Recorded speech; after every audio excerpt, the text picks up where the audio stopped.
Good evening, everybody, and welcome back to the channel. I've got something a little bit different. Well, it's not different. I've been here before. Anyway, what I want to do today is kind of show you how maple syrup's made. Well, I'm in Kent County for one thing, but in Ontario. And as you know, or maybe you don't know, Canada is the world's largest producer of maple syrup. Quebec being number one, Ontario being number two, and Chatham, Kent is probably down the list a little bit farther. And I'm in a maple bush, and I've been here before in actually on the edge of Don Mills, Ontario, and I'm here with Earl Elgie. How are you, Earl? Great, I'm really good. Still rocking and rolling, so that's what counts. And it's about 7:30, 8 o'clock at night, so we're not going to be out in the bush much because it's a little dark.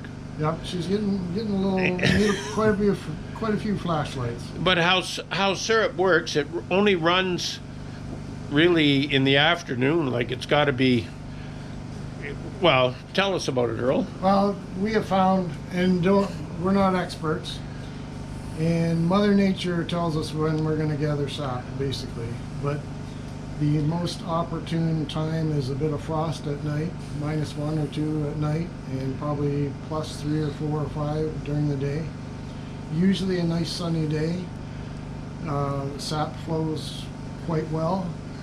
However, we have found that it can be pouring rain and the sap is running like a son of a gun. So, as I mentioned a minute ago, Mother Nature tells us when we gather sap.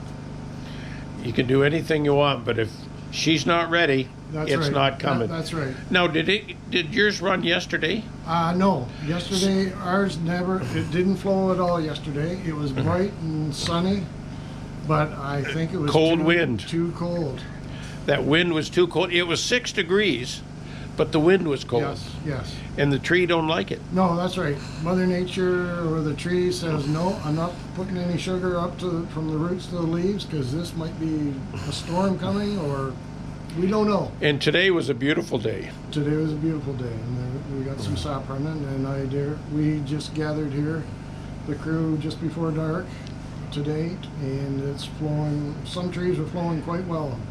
Yeah, it's still running tonight. Tonight. So. Yeah, now it's going to quit because it's going down to -2, I think, tonight. Oh, okay, could be. And then I think tomorrow's 100% chance of rain. So we'll be frigging around in the rain. We'll be having fun gathering sap in the rain. Boy, that would be fun. It's a lot of fun. Getting soaked to the rear end and tramping around. So what Bill and Earl have, and I've been here before, they built this shanty a few years ago. This is your second shanty? Yes, we had a shanty prior to this. It was basically a wood frame, steel siding. Make a long story short, we just outgrew it. We had an evaporator smaller than the one we have now, and we just outgrew it. Like most anybody that makes maple syrup, every year you see another tree. Oh, we should tap that tree, and so you end up tapping a few more, and first thing you know, you've outgrown your operation. And your evaporator here is wood fired? Yes, wood fired. Yeah. As you can see, there's lots of wood in here. Somebody likes to cut wood, Earl. Yeah. My brother Bill and I, we do cut wood, and our family does cut wood. Yeah. It's like any bush. There's always going to be some livestock and dead stock. So you got to keep your bush cleaned up. Yep. There's always a down tree that needs cleaned up. Right. Well, maybe we'll go in and see this evaporator. Sure. Come on in.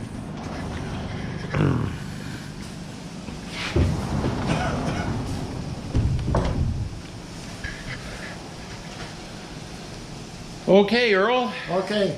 You know the scoop. Basically, our evaporator is 2.5 feet by 10 feet. It's small potatoes compared to some. Bigger than some other people, but it's what we got. We've had this evaporator, I'm thinking it's about 12 years now. And it's a good, nice little unit. Basically, our sap is gravity fed out of an old milk tank that we have. Stainless steel milk tank. Stainless steel milk tank. The nice thing about that, stainless steel, they're easy to clean. They're a little bit of insulation, and yeah, they work good. Yeah, they work good. yeah, they're clean. They work good. So it's gravity fed into this evaporator, and You can see it coming here. yep, that's how fast we're evaporating, boiling the sap. And this unit from here up is what the Reese family at Elmira built this for us. It's what they call their pre-vap. And basically we're using the waste steam and the waste heat to preheat the sap. Otherwise, all the steam and heat would be filling here. Yeah. Dennis and I wouldn't be able to see one another because it'd just be a sauna in here. So it's using the waste heat in this plenum to preheat the sap. And our evaporator, the flue and the syrup pan, it's all run by floats, but it's mechanical. Mechanicals mess up once in a while. They're a lot better than paling sap in, raw sap into the evaporator, but it's all regulated by floats, and so it works good. It works good. So what do you got coming out down there? Right here, as I mentioned, we're taking a cold sap, and it's hitting, the hot steam is hitting this cold sap, cold pipes. So in this pre-vap, there is a trough, and so it is catching all the condensate, all the condensated water. And that eventually goes out there, and so we got a constant supply Of distilled water. of distilled water. And it's hot water. It's hot water. It's boiling hot water. So we just always got a pail of hot water here and a barrel of hot water in case something, you need emergency, you need some water fast. You got your own fire department We right got- there. yes. Small fire department, but it works. So,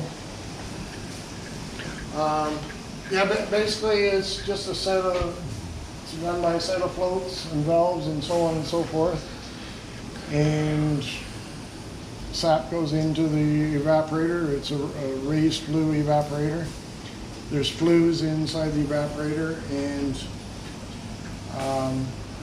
it just increases the surface area of the boiling area. Now, is it cast iron? The Flues? no, there's stainless steel. Oh, stainless steel. Stainless steel. So it would transfer the heat real quick? Yes. I'm not sure what the gauge is, but it's pretty light gauge. Yeah. Like it's tin can thickness.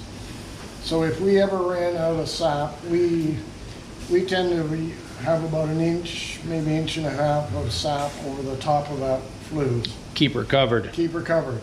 If we ever ran out of sap, It would be no time it would burn it up. it'd be just a twisted piece of metal.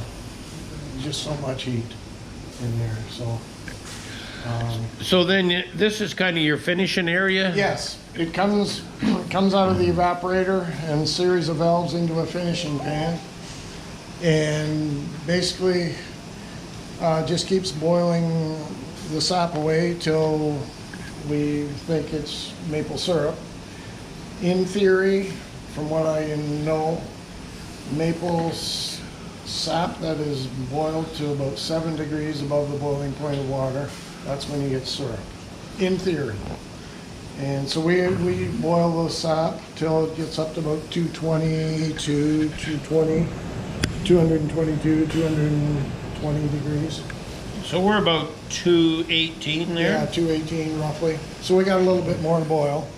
So when it gets up to 220, I will crack the valve and just let it flow out till that temperature starts dropping, because by that time raw sap is coming, forcing the syrup out. And crack the valve into a felt filter.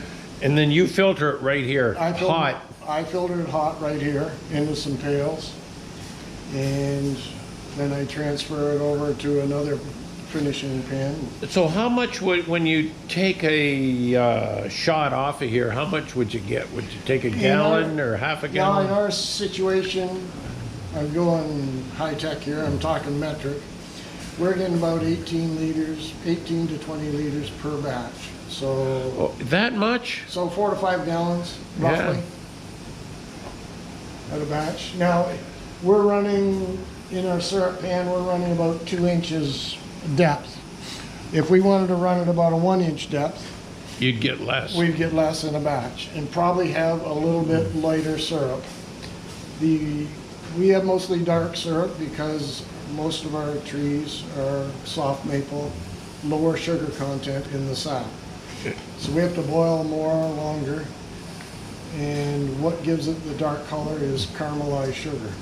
We're burning up sugar, and that gives us Yeah. a darker color.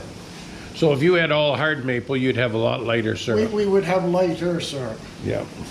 and but we got a bush back here. We got maybe a quarter hard maple, and the rest are soft.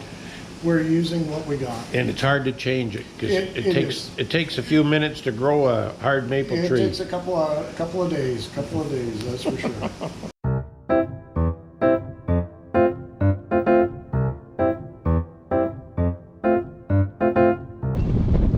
Well, that's going to about do it for this video. I'm just going to give it to editor Laura to see if she can make sense of all this.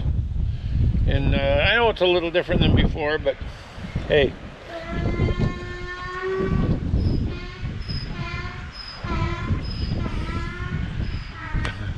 That's my management team out there telling me to hurry up and come and feed me. Anyway, thanks for watching.